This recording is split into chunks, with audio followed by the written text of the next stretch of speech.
नमस्कार, आप देख रहे हैं नारद मुनि लाइव और मैं हूं आपके साथ जुबैर कुरैशी। दोस्तों, देश में कोरोना वायरस और इसके नए वेरिएंट ओमिक्रॉन के मामलों ने रफ्तार पकड़ ली है।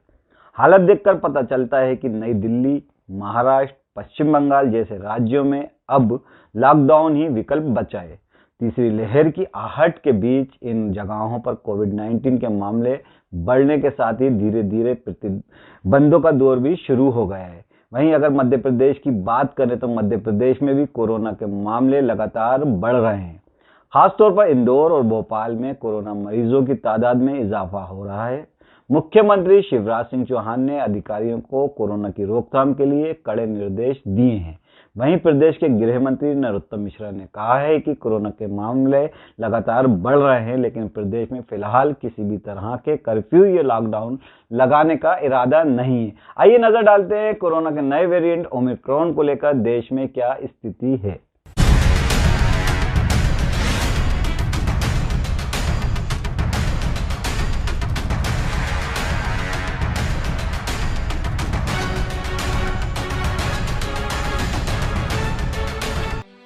कोरोना की तीसरी लहर को देखते हुए दिल्ली में थोड़ी पाबंदियां बढ़ा दी गई हैं। राज्य में अब वीकेंड कर्फ्यू लगा दिया गया है, यानी कि शनिवार और रविवार को कर्फ्यू रहेगा। इस दौरान बेवजह घर से बाहर निकलने पर पाबंदी रहेगी और जरूरी सेवाओं को छोड़कर बाकी सारे सरकारी ऑफिस बंद रहेंगे। आपको बता दें कि इस दौरान अधिकारी कर्मचारी घर से ही काम कर सकेंगे। उधर मुंबई में कोविड मामलों में होती बेतहाशा वृद्धि के मद्देनजर नई गाइडलाइन जारी की जा रही है और साथ ही साथ शहर लॉकडाउन की ओर बढ़ने लगा है।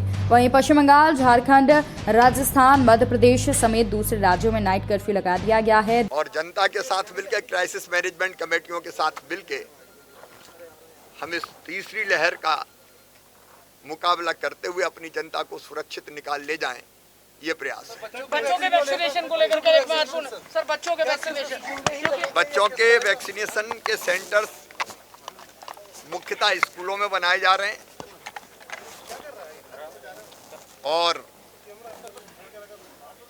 3 तारीख से वैक्सीनेशन प्रारंभ होगा। उसकी तैयारियों की कल मैंने समीक्षा की है, कलेक्टर कॉन्फ्रेंस भी की थी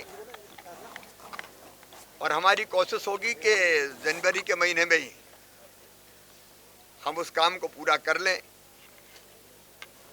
तो उसकी भी पूरी व्यवस्था मुख्यतः स्कूल कॉलेज के सेंटर्स ही बनाए जा रहे हैं। स्कूल कॉलेज में ही सेंटर्स बनाए जा रहे हैं। अगर कहीं आवश्यकता पड़ी तो अलग भी बनाएंगे, तो व्यवस्था भी जारी है। और 60 साल से ऊपर की उम्र के वो जिनको कई तरह की बीमारियां हैं, उनका वैक्सीनेशन भी 10 तारीख से शुरू होगा। फ्रंटलाइन वर्कर का भी शुरू होगा, उसकी भी तैयारियां। पिछले 24 घंटे में मध्य प्रदेश के अंदर कोरोना के 1320 प्रकरण नए आए। टेस्ट हमने किए थे 68,760, जिसमें से 1320 नए आए। ठीक 169 लोग ठीक होके अपने अपने घरों की ओर स्वस्थ होके गए हैं। संपूर्ण प्रदेश में एक्टिव केस अब 3,780 वर्तमान में है। संक्रमण दर हमारी 1.94% है। वहीं रिकवरी ठीक होने की दर 97.9 हो गई है।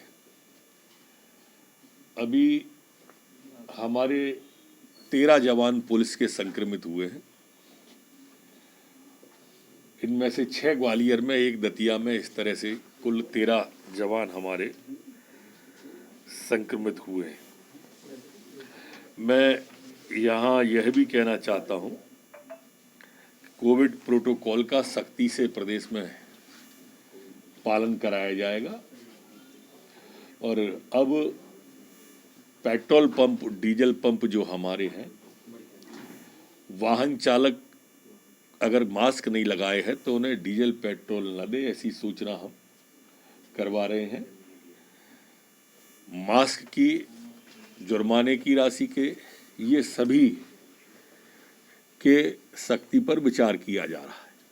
दिल्ली आपदा प्रबंधन प्राधिकरण को कोविड मैनेजमेंट के लिए तैयार ग्रेडेड रिस्पांस एक्शन प्लान के मुताबिक पॉजिटिविटी रेट लगातार 2 दिन 5% से ज्यादा होगी तो रेड अलर्ट यानी कि टोटल कर्फ्यू लगा दिया जाएगा।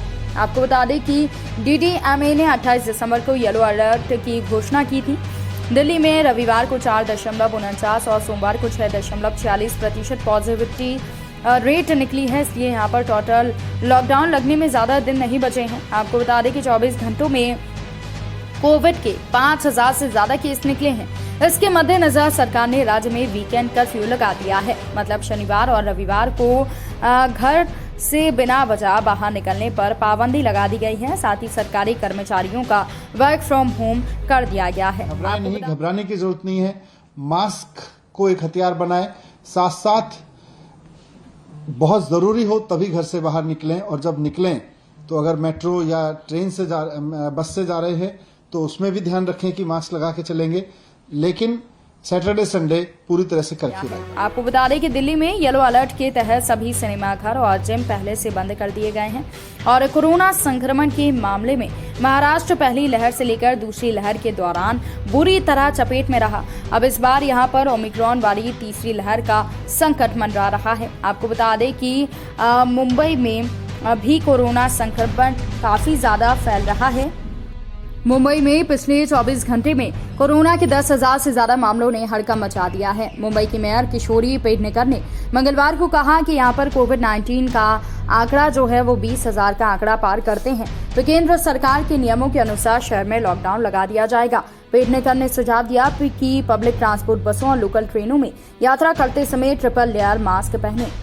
पश्चिम बंगाल और खासकर राजधानी कोलकाता में कोरोना की भयावहता का अंदाजा इसी बात से लगाया जा सकता है कि शहर के 3 अलग अलग अस्पतालों में 100 से अधिक डॉक्टर, 83 से ज्यादा पुलिसकर्मी पिछले 24 घंटे में कोरोना पॉजिटिव निकल गए हैं। इनमें से कई IPS रैंक के अफसर भी हैं। राज्य में 2000 से ज्यादा केस सक्रिय हैं। CM ममता बनर्जी ने राज्य के सभी स्कूल, कॉलेज और विश्वविद्यालयों को बंद करवा दिया है। प्राइवेट और सरकारी कार्यालयों में 50% उपस्थिति को लागू कर दिया गया है। कोलकाता से मुंबई और दिल्ली के बीच सप्ताह में मात्र 2 दिन सोमवार और शुक्रवार को फ्लाइट चढ़ाने का निर्णय लिया गया है। इसके अलावा आपको बता दें कि पश्चिम बंगाल में swimming pool, spa, beauty parlour, cinema hall, tourist spot बंद रहेंगे। शॉपिंग मॉल्स में 50% लोगों को प्रवेश देना सुनिश्चित किया गया है। लोकल ट्रेनों और मेट्रो को 50% क्षमता के साथ चलाया जाएगा। रात 10 से लेकर 5 बजे तक नाइट कर्फ्यू लागू रहेगा। इधर उत्तर प्रदेश में सोमवार को निकले 952 कोरोना मामले को लेकर सरकार सख्ती करने जा रही है। राज्य में वीकेंड कर्फ्यू जैसी सख्ती पाबंदी लागू की जा सकती है। इससे पहले योगी सरकार ने कोविड के बढ़ते मामले को लेकर 25 दिसंबर से नाइट कर्फ्यू लागू कर दिया है। इस तरह राज्य में 11 बजे से सुबह 5 बजे तक सख्ती बढ़ा दी गई है। किसी शादी समारोह में 200 से अधिक लोगों के शामिल होने पर पूरी तरीके से पाबंदी लगा दी गई है।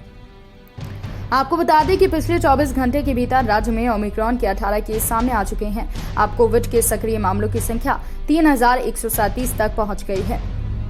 कोरोना मामलों की बढ़ोतरी की वजह से पंजाब सरकार ने नाइट कर्फ्यू की घोषणा कर दी है। कर्फ्यू रात 10 बजे से सुबह 5 बजे तक रहेगा। इसके अलावा धारा 144 लागू कर दी गई है। सरकार की ओर से जारी गाइडलाइन में कहा गया है कि ऑनलाइन एजुकेशन को बढ़ावा दिया जाए। स्कूल, कॉलेज, विश्वविद्यालय के साथ सभी कोचिंग संस्थान आदि बंद रहेंगे। सरकार ने कहा कि सभी शिक्षण संस्थान ऑनलाइन शैक्षणिक कार्यक्रम को बढ़ावा दें। मेडिकल और नर्सिंग कॉलेज खुले रहेंगे। इसके अलावा bar, cinema hall, multiplex, mall, restaurant, spa, संग्रहालय, चिड़ियाघरों में उनकी 50% क्षमता के साथ खोला जा सकता है। बिहार के पटना स्थित NMCH में लगातार डॉक्टर्स कोरोना पॉजिटिव मिल रहे हैं। सोमवार को वहां 133 डॉक्टर और मेडिकल स्टूडेंट्स के सैंपल लिए गए, जिसमें 72 लोग पॉजिटिव पाए गए। इससे पहले रविवार को 96 डॉक्टर और मेडिकल के स्टूडेंट संक्रमित मिले थे। अब पटना के NMCH में 168 डॉक्टर्स और मेडिकल स्टूडेंट पॉजिटिव हो गए हैं। जिस तरह कोरोना संक्रमण के मरीज NMCH में मिल रहे हैं, उससे स्वास्थ्य महकमे में हड़कंप मच गया है। कोविड के मामलों के बावजूद बिहार में कोरोना की सामान्य गाइडलाइन है। इसमें ना तो पड़ोसी राज्यों की तरह नाइट कर्फ्यू लागू है और ना ही दिन में कोई खास पाबंदियां लगाई गई हैं। राज्य में धार्मिक स्थलों से लेकर कोचिंग संस्थान तक सामान्य रूप से खोले जा रहे हैं। उधर झारखंड की हेमंत सोरेन सरकार ने राज्य में कोरोना के बढ़ते मामलों की संख्या के मद्देनजर स्कूल, कॉलेज, कोचिंग और शैक्षणिक संस्थानों को बंद करने के निर्देश जारी कर दिए हैं। सरकारी गाइडलाइन के अनुसार रात में 8 बजे तक राज्य की सभी दुकानें बंद करने का आदेश है, जबकि मेडिकल स्टोर, बार और रेस्टोरेंट रात 11 बजे तक खुले रहेंगे। झारखंड में शॉपिंग मॉल, रेस्टोरेंट, क्लब अपनी क्षमता के आधे पर काम करेंगे और इसमें अधिकतम 100 लोग जा सकेंगे। शादी समारोह आदि में हॉल से आधी क्षमता यानी कि अधिकतम 100 लोगों को अनुमति दी जाएगी। आपको बता दें कि झारखंड में कोविड के दैनिक मामले 1000 से ज्यादा हैं और मौजूदा मामलों की संख्या 5700 से ज्यादा है।